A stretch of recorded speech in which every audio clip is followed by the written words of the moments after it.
This series releases one episode every week, but honestly, each episode leaves you so eager for the next one. So don't forget to hit that like button and subscribe. And now, let's begin. The story begins at the Capitol Cinema, located in the town of Derry, where a boy named Matty sits in the theater watching The Music Man. His face was full of bruises, and it was clear that he had a rough childhood. Suddenly, a ticket.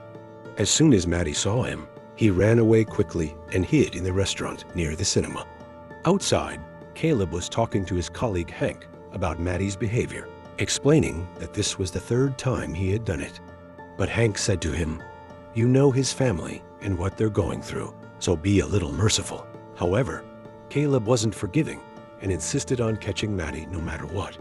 He asked a girl named Ronnie if she had seen Matty, hoping she might know where he was.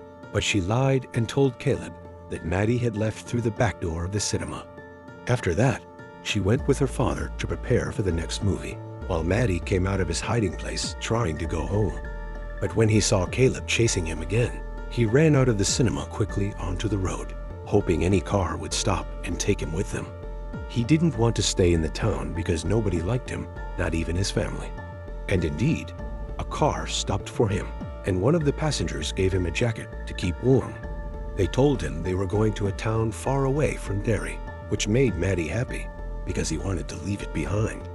While on the road, they heard on the radio a report about underground nuclear experiments that caused genetic mutations in pregnant women, making their babies born with deformities.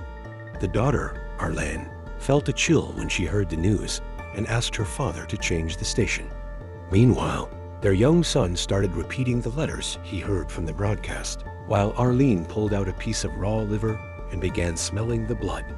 Matty noticed her strange behavior, and she tried to make him smell the blood too, but he pulled away in fear. Then he noticed a road sign indicating that they were entering Derry again, cared about his question. Instead, they turned up the volume on the radio while the mother was teaching her son the alphabet. Matty was terrified and wanted to get out of the car by any means. He accidentally hit the pregnant mother's belly, which made her feel the baby trying to come out.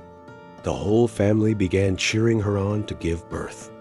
Suddenly, she delivered a deformed baby with wings, and everyone started laughing, while the mother tried to grab the baby by its umbilical cord.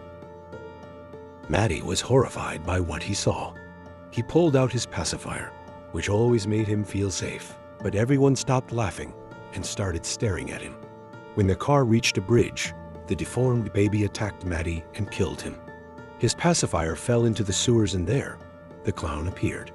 4 months after the incident, we see a boy named Phil standing in an abandoned place that looks like a tower, recording the landing times of planes at the airbase in their town, Derry. One of the planes carried 2 pilots, Major Lee, who was tall, and Colonel Polly, who didn't look like someone from the aviation world at all.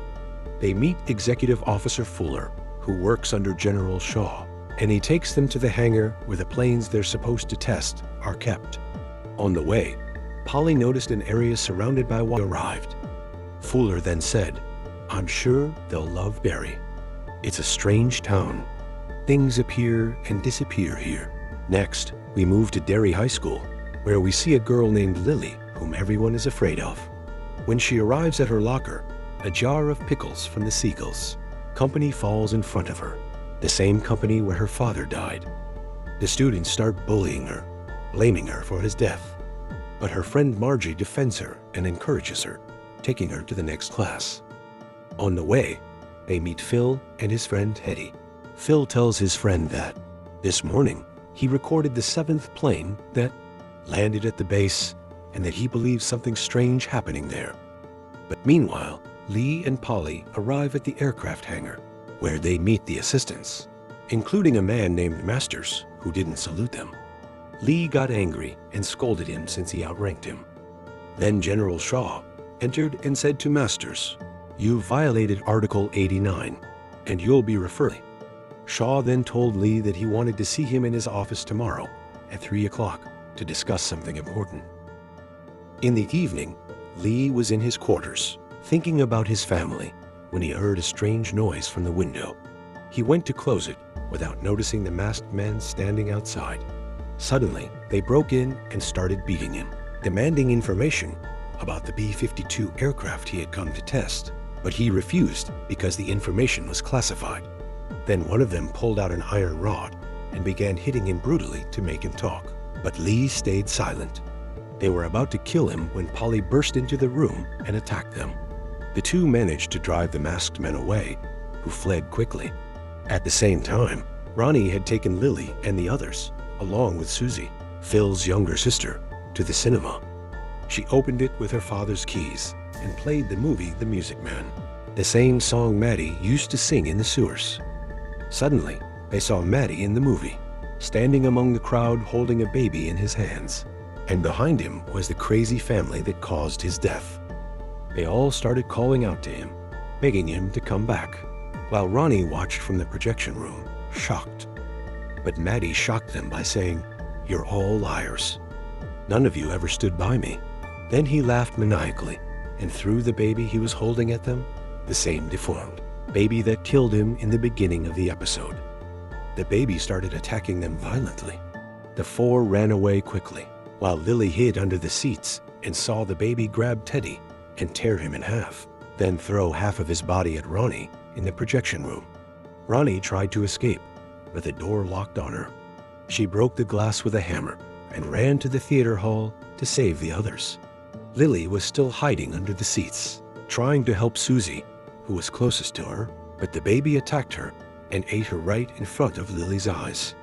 At that moment, Ronnie reached the hall, helped Lilly up, and they both ran away, locking the door behind them, leaving the baby inside.